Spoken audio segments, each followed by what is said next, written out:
नमस्कार, आप सभी का स्वागत है। बॉलीवुड फिल्मों में संगीत के प्रति दीवानगी का एक अलग ही आलम देखने को मिलता है। जिस फिल्म का संगीत जितना सुपरहिट होता है, बॉक्स ऑफिस पर उस फिल्म की सफलता की संभावना उतनी ही बढ़ जाती है। यहाँ तक कि कई सुपरहिट फिल्मों की पहचान ही उनके गानों से होती है। रेडियो, टीवी या रील्स पर जैसे ही कोई गाना बजता है, दर्शकों के मन में तुरंत उस फिल्म का नाम और उसके दृश्य उभरने लगते हैं। संगीत के बिना बॉलीवुड फिल्मों की कल्पना करना लगभग असंभव है। सच कहा जाए तो संगीत ही भारतीय सिनेमा की आत्मा है।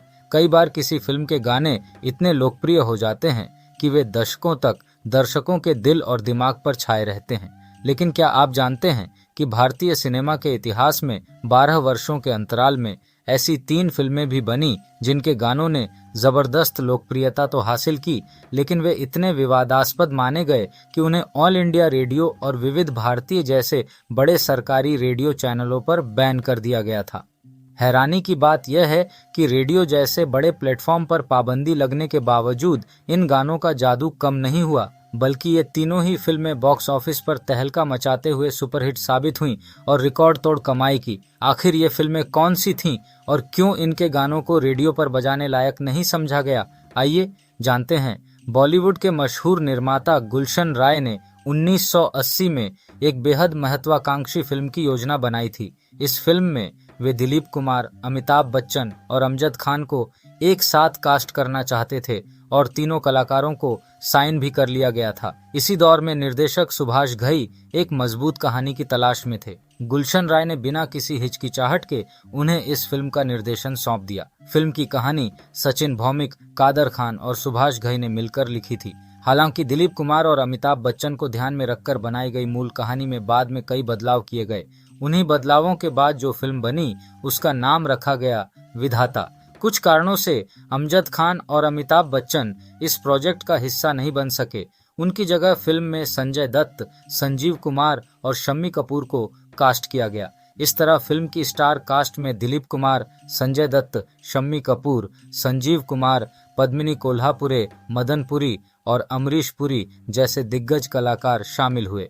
फिल्म विधाता 3 दिसंबर 1982 को सिनेमाघरों में रिलीज हुई। इस फिल्म का संगीत कल्याण जी आनंद जी ने तैयार किया था और गीत आनंद बख्शी ने लिखे थे। फिल्म में कुल 5 गाने थे, जिनमें 7 सहेलियां खड़ी खड़ी, 7 सहेलियां खड़ी खड़ी, परिया सुनाए खड़ी खड़ी,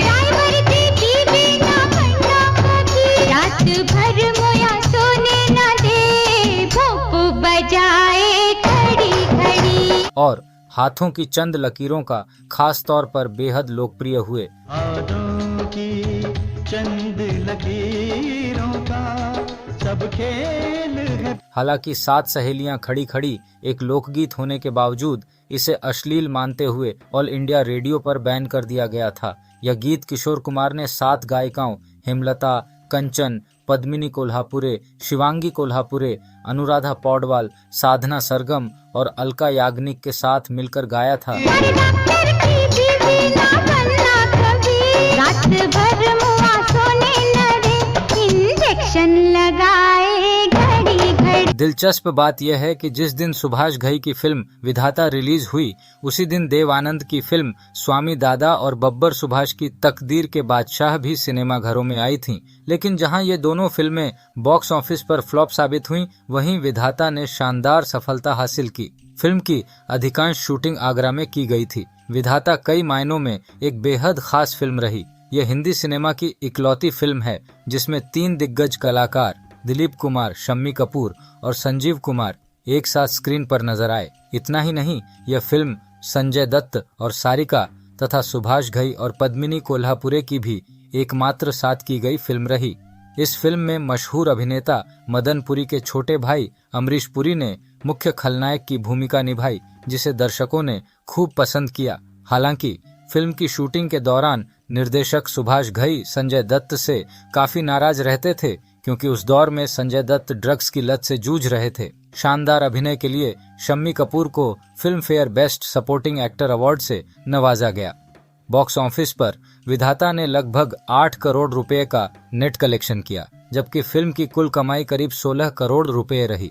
जबरदस्त प्रदर्शन के चलते यह फिल्म ब्लॉकबस्टर साबित हुई। इतना ही नहीं, विधाता साल 1982 की सबसे ज्यादा कमाई करने वाली हिंदी फिल्म भी बनी थी। दूसरी बार 1991 में निर्देशक सुभाष घई ने अमिताभ बच्चन के साथ एक नई फिल्म की योजना बनाई थी। इस फिल्म का नाम तय किया गया था देवा, लेकिन किसी वजह से यह प्रोजेक्ट आगे नहीं बढ़ सका। कहा जाता है कि इसी फिल्म की कहानी में कुछ बदलाव करके नई स्टार कास्ट के साथ बाद में फिल्म खलनायक बनाई गई। फिल्म खलनायक में संजय दत्त, माधुरी दीक्षित, जैकी श्रॉफ, राखी गुलजार, अनुपम खेर और प्रमोद मुथु मुख्य भूमिकाओं में नजर आए। इसके अलावा राम्या कृष्णन ने भी फिल्म में एक छोटा लेकिन यादगार रोल निभाया था। यह फिल्म 6 अगस्त 1993 को सिनेमाघरों में रिलीज हुई। विधाता के बाद यह सुभाष घई और संजय दत्त की दूसरी साथ की गई फिल्म थी। फिल्म का संगीत तैयार किया था दिग्गज संगीतकार जोड़ी लक्ष्मीकांत प्यारेलाल ने और गीत लिखे थे आनंद बख्शी ने। खलनायक का म्यूजिक ब्लॉकबस्टर साबित हुआ। फिल्म के गाने आज भी पार्टियों और फंक्शंस में सुनाई दे जाते हैं। म्यूजिक रिलीज होते ही यह इंस्टेंट हिट बन गया था और सिर्फ एक हफ्ते के भीतर ही 1 करोड़ ऑडियो कैसेट्स बिक गई थीं। हालांकि फिल्म के गाने चोली के पीछे क्या है को लेकर जबरदस्त विवाद खड़ा हो गया था। इस गाने को बैन करने की मांग उठी और इसे ऑल इंडिया रेडियो पर बैन भी कर दिया गया था। यह गाना माधुरी दीक्षित पर फिल्माया गया था। इसके शुरुआती बोलों को डबल मीनिंग माना गया, जिसके चलते उस दौर में इसे फिल्म कैसेट और सीडी से हटाने तक की बातें होने लगीं।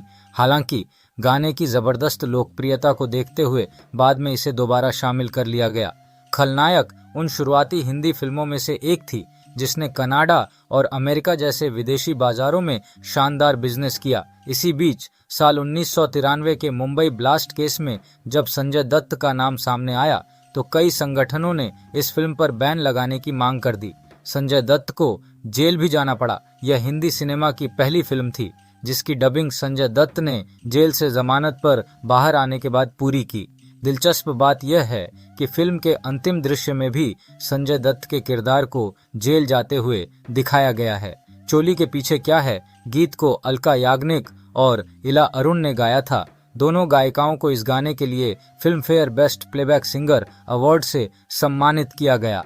बताया जाता है कि यह गाना आनंद बख्शी ने फोन पर ही सुभाष घई को सुनाकर लिखा था। चोली के पीछे क्या है, चोली के पीछे, चुनरी के नीचे क्या है, चुनरी के नीचे, चोली में भी है मेरा, चुनरी में भी है मेरा, ये दिल में दूंगी मेरे यार को। जब सुभाष घई ने गाने की पहली पंक्ति सुनी तो उनके हाथ से कलम गिर गई थी। इस किस्से का जिक्र सुभाष घई ने खुद एक इंटरव्यू में करते हुए कहा था, जब मैंने पहली बार चोली के पीछे क्या है गाना सुना तो मेरे हाथ से पेन गिर गया, लेकिन दूसरी पंक्ति सुनते ही पूरा मतलब समझ आ गया। आपको बता दें कि इस गाने की प्रेरणा साल 1975 में आई फिल्म वारंट के मशहूर गीत रुक जाना ओ रुक जाना से ली गई थी।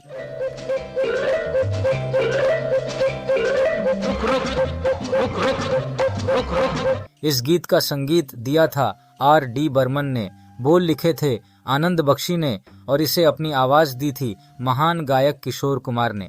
जाना हो जाना हमसे तो बातें करके चली जाना। हालांकि रुक जाना ओ रुक जाना एक बेहद साफ सुथरा और शालीन गीत था, लेकिन उसी से प्रेरित होकर बना चोली के पीछे क्या है हिंदी सिनेमा के सबसे विवादित गानों में शामिल हो गया। प्लेबैक सिंगर अलका याग्निक ने एक कार्यक्रम के दौरान इस गाने को लेकर मजाकिया अंदाज में कहा था, इसमें मेरी कोई गलती नहीं है, मैंने तो चोली में दिल है मेरा बहुत ही मासूम भाव से गाया है। इसके पीछे की अजीब आवाजें इला अरुण ने डाली हैं। दिलचस्प बात यह है कि फिल्म खलनायक के सुपरहिट गाने चोली के पीछे क्या है से प्रेरित होकर बाद में संगीतकार A.R. रहमान ने फिल्म स्लम डॉग मिलियनेयर का मशहूर गाना रिंग रिंग रिंगा कंपोज किया। इस गाने को भी अलका याग्निक ने ही गाया था।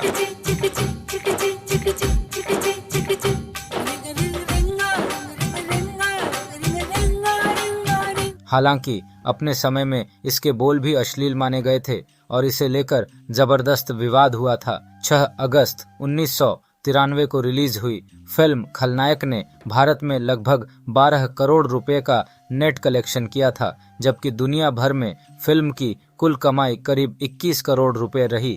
यह फिल्म एक ब्लॉकबस्टर साबित हुई थी। साल 1993 की सबसे ज्यादा कमाई करने वाली फिल्मों की सूची में खलनायक ने दूसरा स्थान हासिल किया था। इस सूची में तीसरे नंबर पर है फिल्म राजा बाबू। इस फिल्म का निर्देशन किया था कॉमेडी किंग डेविड धवन ने। 21 जनवरी 1994 को रिलीज हुई यह फिल्म अपने दौर की बड़ी हिट फिल्मों में शामिल रही। फिल्म में गोविंदा और करिश्मा कपूर की सुपरहिट जोड़ी के साथ कादर खान, अरुणा ईरानी, शक्ति कपूर, प्रेम चोपड़ा और गुलशन ग्रोवर जैसे दिग्गज कलाकार नजर आए थे। फिल्म का संगीत तैयार किया था आनंद मिलिंद ने। फिल्म का एक गाना सरकाए लोग खटिया जाड़ा लगे उस समय जबरदस्त विवादों में रहा।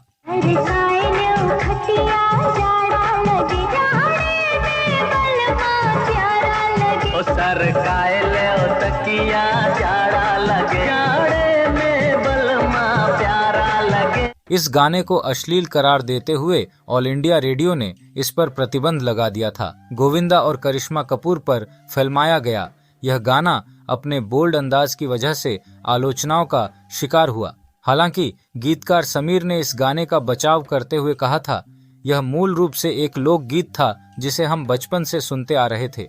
इसमें एक मासूम शरारत थी, लेकिन डेविड धवन ने इसे बहुत ज्यादा बोल्ड तरीके से शूट कर दिया।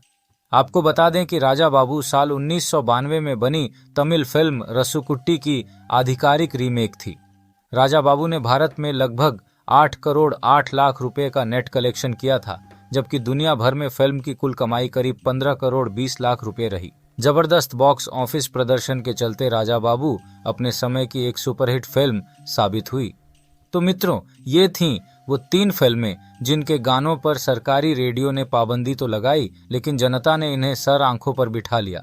इन फिल्मों की सफलता ने यह साबित कर दिया कि जब संगीत और कहानी में दम हो तो विवाद भी फिल्म के लिए एक तरह का प्रमोशन बन जाते हैं। आज के दौर में भले ही सेंसरशिप और विवादों के मायने बदल गए हों, लेकिन 80 और 90 के दशक का वो दौर आज भी अपनी खट्टी मीठी यादों और सदाबहार गानों के लिए जाना जाता है। अब आपकी बारी है। इन तीनों फिल्मों में से आपको कौन सी फिल्म या कौन सा गाना सबसे ज्यादा पसंद है, और क्या आपको भी लगता है कि उन गानों पर बैन लगाना सही था? हमें कमेंट सेक्शन में अपनी राय जरूर बताइए। अगर आपको यह जानकारी पसंद आई हो तो वीडियो को लाइक करें, दोस्तों के साथ शेयर करें और हमारे चैनल को सब्सक्राइब करना न भूलें, ताकि बॉलीवुड के ऐसे ही अनसुने किस्से हम आप तक पहुंचाते रहें। मिलते हैं अगले वीडियो में एक नई और दिलचस्प कहानी के साथ। तब तक के लिए नमस्कार।